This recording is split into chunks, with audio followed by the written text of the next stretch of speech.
for our very first ever live edition of Broncos and Bourbon. Very happy to be able to bring this episode to you live here after a Broncos victory. 20-12 was the final here. Gonna go ahead and get the live stream pushed out here and make sure that we can get some people joining us to talk about the Broncos' first victory of the season. And you know what? Sometimes the first game of the season could be a little bit sort of ugly like that, is I guess, or gritty, or sort of just it's just not very pretty, and sometimes that's how the first game of the season can be. 20-12, the final. You just want to get out of a game like that, I think, with a victory, and the Broncos were able to do that despite 4 turnovers on the day. Really tried hard to just shoot themselves in the foot, really, and cause themselves to lose this one. And a tough day overall for Bo Nix. 25 of 40, just 176 yards through the air, a touchdown, and 3 turnovers, 2 interceptions from Bo, and a fumble there. So not the best day from Bo, but like I mentioned, all you want to do is get out of that game with a victory, and the Broncos able to do that. And hopefully they learn some things through a victory like this, and can improve and bounce back a little bit next week. Go ahead and leave some comments here in the chat if you're joining here on YouTube as we are live after the Broncos victory.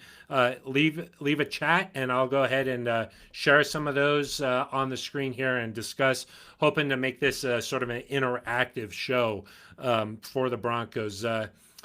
We got one here. I kind of figured, let's see, I show this on the stream. I kind of figured this is how the first game would go. Not a good day for Bo. Yeah, I agree. Just sort of a rough game all around for Bo. Just seemed like the whole offense really wasn't in rhythm. And, sometimes that happens at the beginning of the season. This is the first time all of these guys have gone out there and played a full game in since that Buffalo game. So a little bit tired, maybe just a little bit out of sorts. Maybe it was a little bit of the pressure coming into this game, especially for Bo Nix. Look, this whole offseason, so much hype surrounding this Broncos team, talking about, hey, this is the chance for the Broncos to go out and win the division. Saw the Chiefs lose on Friday nights.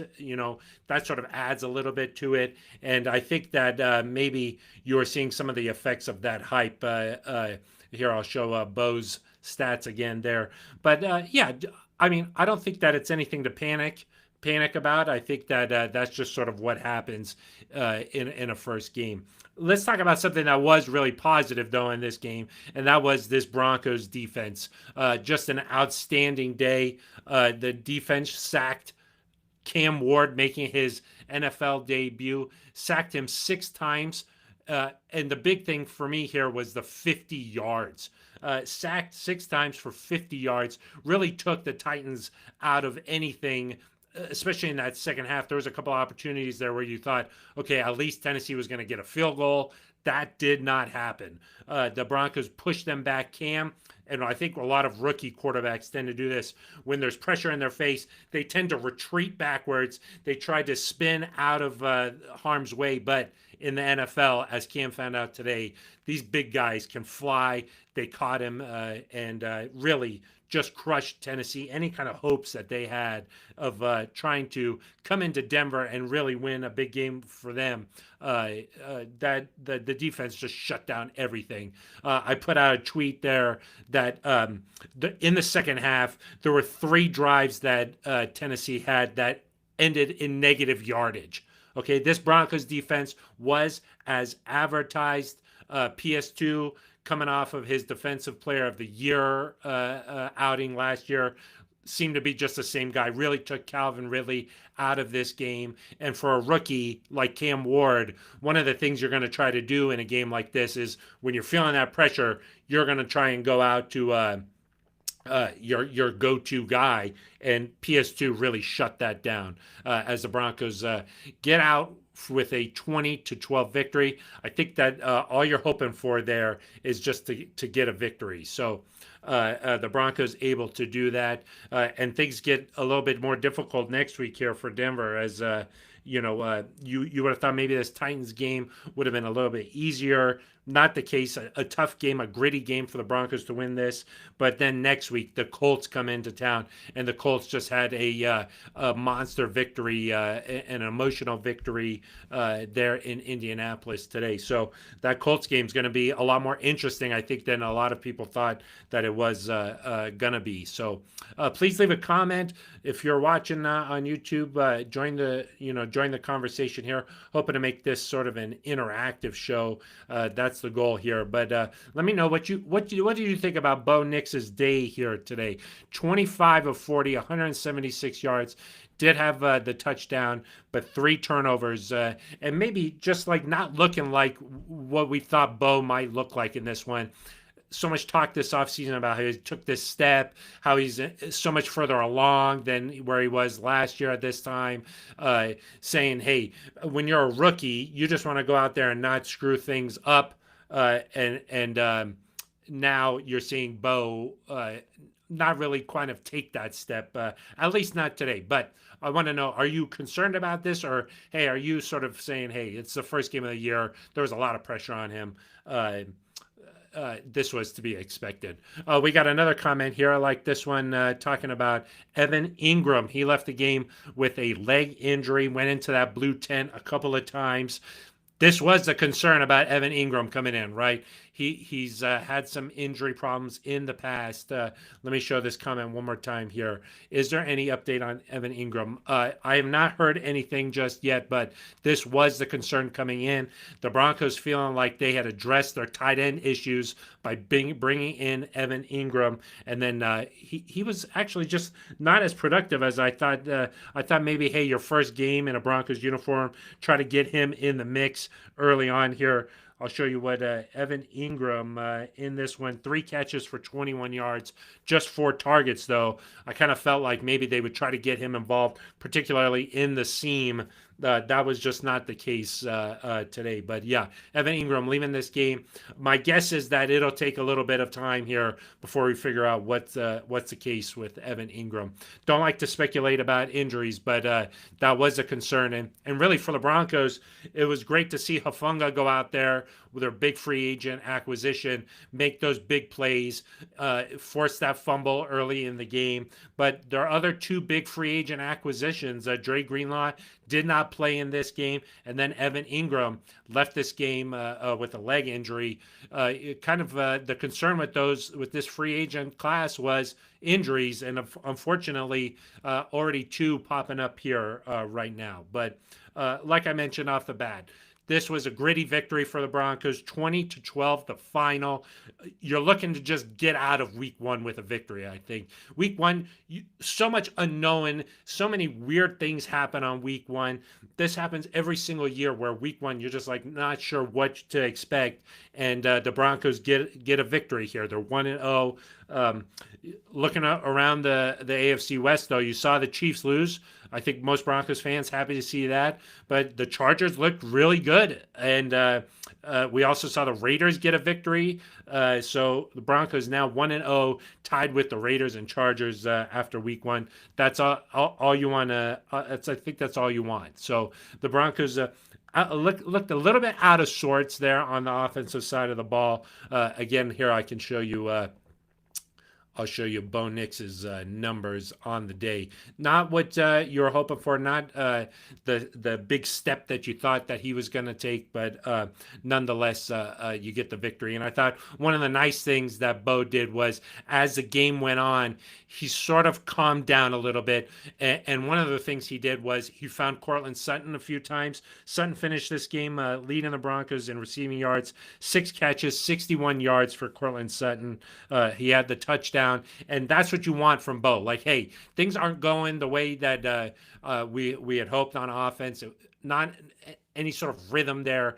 Let me just get the ball to 14 and good things are going to happen. So I like seeing that. So thanks for joining us here live on YouTube. Broncos and Bourbon, first time ever going live. Please leave a comment in the chat section and I'll show it here on the screen and we'll talk about it here. So the Broncos getting a to 12 victory over the Tennessee Titans. The one thing that I did like to see in the second half, really putting this game away, was the running game. And I thought that the Broncos would have tried to use that 1-2 punch there. RJ Harvey, he had that 51-yard burst. Really great to see from the rookie running back. And then J.K. Dobbins finished off the drive with the touchdown. So I figured the Broncos would maybe try to get Bo going early. When that didn't happen, try to get that running game going. And you saw that in the second half. And particularly in week one, like I mentioned, this is the first time these starters have played a full game, right? So late in the fourth quarter, those guys are going to be feeling it, especially for Tennessee, playing at altitude. You're breathing heavy, and I think that you saw the Broncos offense start to wear down that Tennessee defense, which that's a good defense there. So good for the Broncos to be able to just sort of lean on that running game late. But I think you would have liked to see maybe a little bit more of a balanced attack there from the Broncos in week one here. One of the reasons why that Tennessee defense was getting worn down, 133 yards only from the Titans offense. This Broncos defense played lights out. You saw Nick Bonito, fresh off that new deal, really get after Cam Ward, a proper welcome to the NFL, if you will. And the other thing I think that really hurt Tennessee was their penalties. 13 penalties, 131 yards. So the Titans, 133 yards of offense, just 131 yards, and 131 yards of penalties. So almost the same amount of penalty yards as total yards of offense. So this Broncos defense, we knew on paper coming in that they were going to be elite, one of the best in the NFL, and they certainly lived up to that. And look, you're playing at home. You're playing against a rookie quarterback. This is what you expect from this defense, right? Nothing surprising. Let's get pressure on this guy. Let's make his life uncomfortable. And they were certainly able to do that. It wasn't just Nick Bonito. You saw Jonathan Cooper come off the edge. You saw Zach Allen come up the middle. It was everybody getting involved there on the defensive side of the ball. Maybe your concern coming into this game was at inside linebacker. Not so much. Not much concern there after this one. You saw Justin Strnad really flying around out there, pairing well with Alex Singleton, who was back after that injured thumb in training camp. So I think that some of the questions you had about the defense really never came to light, at least not today. So I think the big thing, you get the victory, and it's always easier coming off of a victory to really make the corrections. And the offensive side of the ball, look, guys, they're going to have to make some corrections here if they want to take that next step this year. Look, this offseason, winning the division, making a run. Some people have this Broncos team as a Super Bowl contender. Bo Nix is going to have to play better than he did today for this Broncos team to really take a step. And one of the things I think that you love about Bo is his fiery nature. You saw him getting into it with some of those Titans defenders. But I think that in a game like this where he's already running so hot, it would have been nice to see Bo just take a step back from that and calm down a little bit and realize that, look, there's a lot of pressure on him, but he's got all his teammates out there. Take a deep breath and calm down, settle into the game. Maybe that's where the fiery nature of Bo kind of plays against him a little bit. But at the end of the day, you got to let Bo be Bo. So you like the fiery, but maybe if there was somebody there who could sort of calm him down. Saw Quinn Miners try to be like, hey, let's just head back to the sideline there. But once you're on the sideline, just be like, hey, take a deep breath here. Let's get the ball to Courtland Sutton. Let's get the running game going a little bit. I think that would have helped the Broncos settle into this game a little bit more there. But that was sort of my main takeaways. If you have a comment, please leave them in the chat section here. Thank you so much for joining us here on the very first ever live edition of Broncos and Bourbon. The Broncos getting out of a sort of an ugly game here, 20-12, the final against the Tennessee Titans here. And the defense made Cam Ward's life really miserable here. Cam's final numbers on the day, 12 of 28, 112 yards, and the 6 sacks for 50 yards. So tough day for him. They really tried to get the ground game going, I thought. I figured Tony Pollard would have had a lot of carries, 18 carries, 60 yards in this game. So not a bad day for Tony Pollard, although he did lose the one fumble there. On the Broncos side, I can run through some of the yards. R.J. Harvey making his NFL debut, 6 carries for 70 yards. The long one, that 50-yarder, that was nice to see that burst from him. Something we were hoping to see, and we liked some of that vision and how he was able to cut that outside and take off. J.K. Dobbins, 16 carries. Interesting to see how that workload goes between Dobbins and Harvey moving forward here. 16 carries for Dobbins, the majority of the workload today. Harvey, 6 carries. And Bo Nix did take off 8 times for 18 yards. Something he made a one nice move on a play there where he really extended a drive, took off up the field and made a linebacker miss. That's something that Bo can continue to work into his game. It was curious early in the game where they had Bo rolling to his left a lot and trying to have his square up his hips and fire the ball down the field. Wonder if they were trying to prove a point almost early in this game, saying, look, the knock on me was maybe my arm strength or whatever. I'm going to show him I can roll to my left and fling that thing, and my mechanics have improved. So much talk this offseason about Bo Nix working on his mechanics, working with Drew Brees. And so maybe they wanted to come out and prove a point like, hey, I'm going to fire the ball here, rolling to my left. Not sure that was the best decision. Kind of just floated on him a little bit here. So on that interception. So another comment here, Phil. Do you think the Broncos will continue to improve as the season continues, especially the run game? Most definitely. I think that for whatever reason, on the offensive side of the ball, things start so slow. I think that it's just the amount of reps in training camp in the preseason.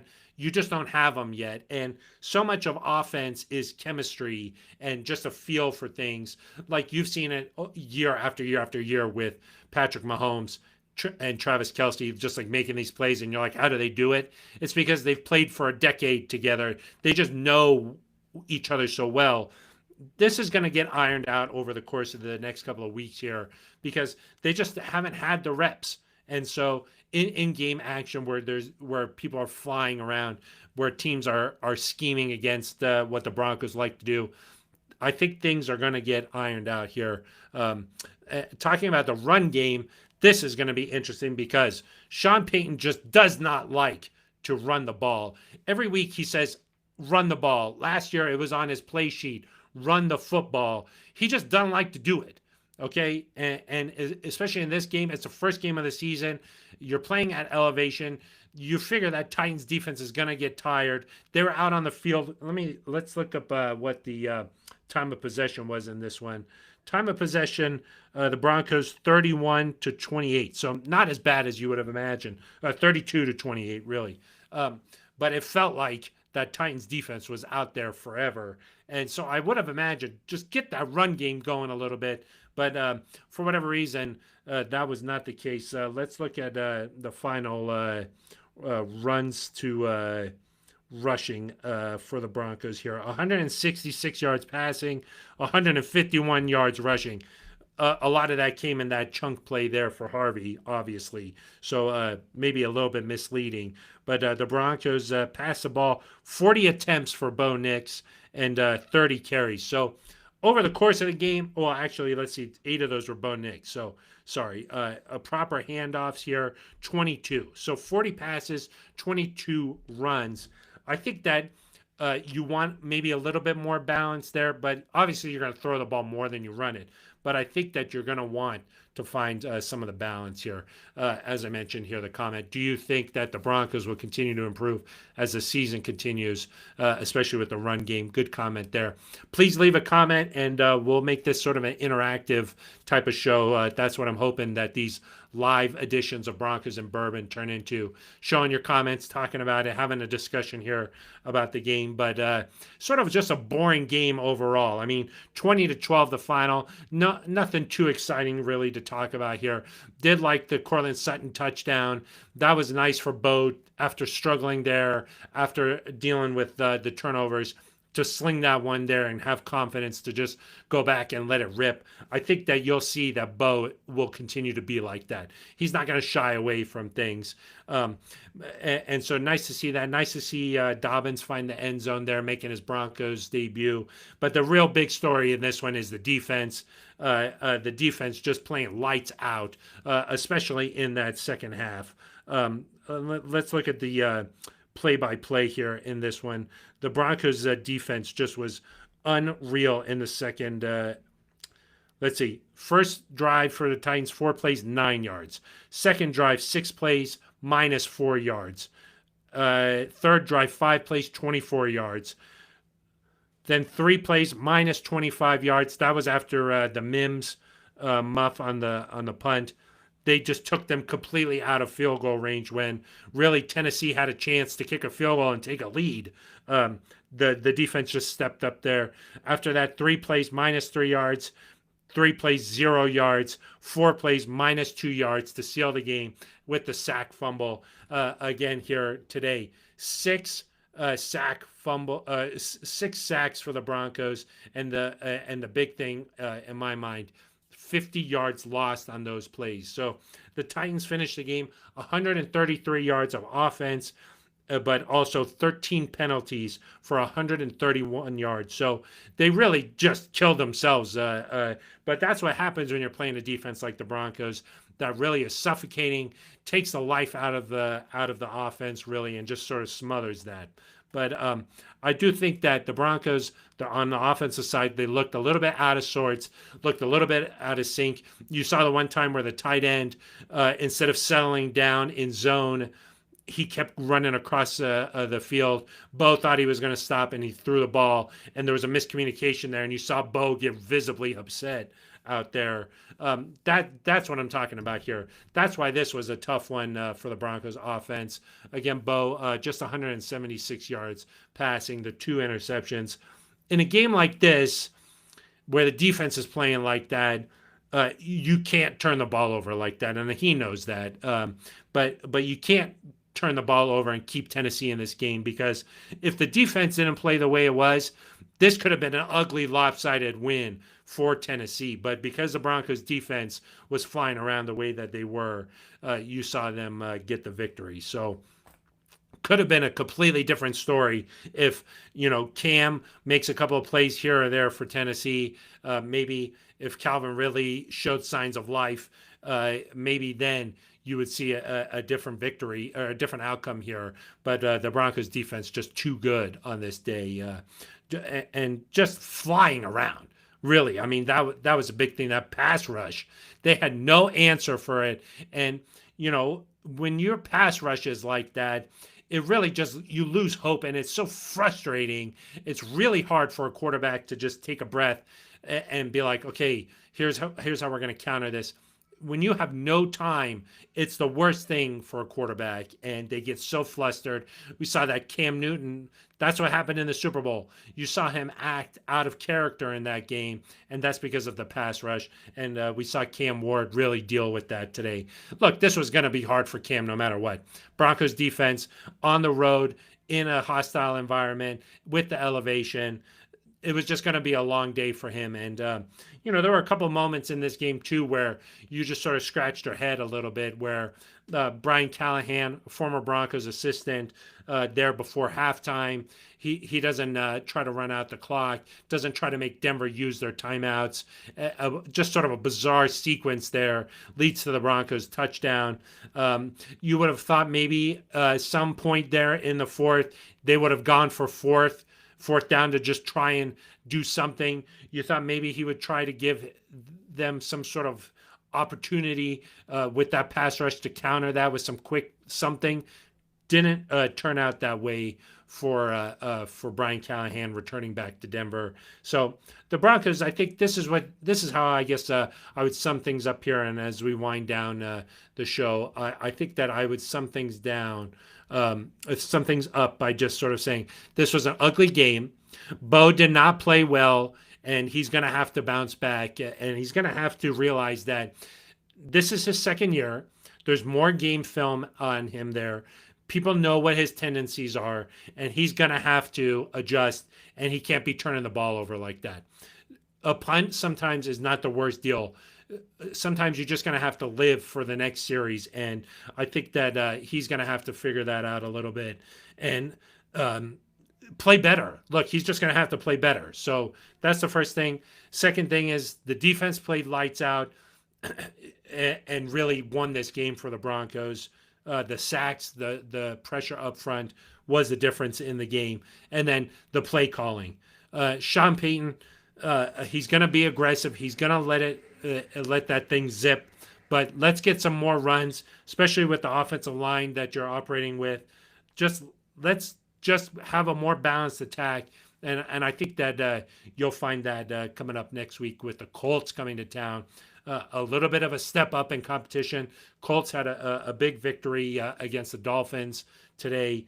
The Colts are going to be a tougher team here for the Broncos coming up next week. So they're all going to have to play better, especially on the offensive side of the ball. Bo's going to have to play better. Sean's going to have to call a better game. And I imagine that the offensive side, things are going to continue to iron themselves out. I wouldn't freak out too much right now, other than just Bo with those turnovers. That was sort of, I would have thought maybe we would have seen a more conservative approach there from Bo. But yeah, let's show Bo's numbers one more time here as we get set to say goodbye. If you do have one last comment here before we wrap things up, please leave it and I'll show the comment here on the bottom. That's sort of the idea behind these live chats and post game. We want to talk about, I know you guys have opinions about what happened in the game. Leave a comment and I'll show them. Here we go. Another comment here. Yes, the defense was lights out. Can't wait for Greenlaw to be with this defense. Yeah, that is one thing. When Greenlaw comes back, this defense is even going to get better. So I think excited to see how good this defense can be. I think that's one thing that we'll see over the course of the year is that this defense has an opportunity to be like the no-fly zone, to be one of those all-time great Denver defenses. They've got the chance to be like that, especially with Vance Joseph being so aggressive, pressing all the right buttons. I think that that's going to be exciting. So I think that that's going to be the case here for that defense, as long as they can stay healthy for the most part. But Bo's got to be better. They got to have a more balanced attack on the offensive side of the ball. And somebody else other than Cortland Sutton is going to have to step up. We saw Marvin Mims have the muff, but let's get him a little bit more involved. Troy Franklin had a few targets there, but somebody else is going to have to step up on that offensive side of the ball, especially if Evan Ingram is not going to be able to go. We don't know what's the case with his leg just yet here, but if he's unable to go, you're going to have to find some other off. I mean, I sound like a broken record here from last year, but you're going to have to find some other playmakers here, especially as the level of competition continues to go higher and higher here. Somebody's going to have to step up other than Cortland Sutton. So let's see what happens with the offense here. Not time to freak out, but it's time to say, hey, maybe there's some more concerns here than we thought. Maybe let's pump the brakes on the Super Bowl talk. Let's just see week by week how Bo can continue to improve. But today, not a great outing for Bo. Once again, 25 of 40, 176 yards passing, a touchdown, but the 3 turnovers, 2 interceptions, and a fumble for Bo as he continues to work through some things here. Saw him sort of have some of those struggles in training camp. Those were the reports out of Broncos training camp, was that, hey, this was kind of a weird day for Bo. Bounce back day, then this was sort of a bad day. Let's see how he responds from this, because one thing about Bo Nix, he's not going to shy from competition. He's going to face this challenge head on. But today he knows that he didn't play well enough. And, against the Titans team that as long as you didn't kill yourself, you were probably going to win this game. The Broncos tried hard, but, I think the biggest thing here was that the defense secured this victory here for the Denver Broncos on this day. One last comment here. Thanks, Phil. Love the show. I've listened to you at Denver with Eric. Yes, Eric doing good things, continuing to do good things with the Broncos. So make sure you check that out. And maybe we'll get him on the podcast one of these days. We'll have to see. So anyway, we've gone about a half an hour. That's what I was hoping to do here as the Broncos get the victory, 20-12 over the Titans. It was a gritty victory. It was an ugly victory, but a victory nonetheless. And it's always easier to make corrections after a win. And they got the Colts coming to town next week, another big game. So we'll see how Denver bounces back next week. All right, that's going to do it for us. Thanks for joining us here for the very first ever live edition of Broncos and Bourbon, a live post-game edition. Let me know, even after the live stream's over, what'd you think about this? Did you like the format? Maybe should I try to get a guest to come on and talk about the show? I think that could be a lot of fun. So let me know what you think. But that's going to do it for us. I am Phil Milani, and thank you for checking out live post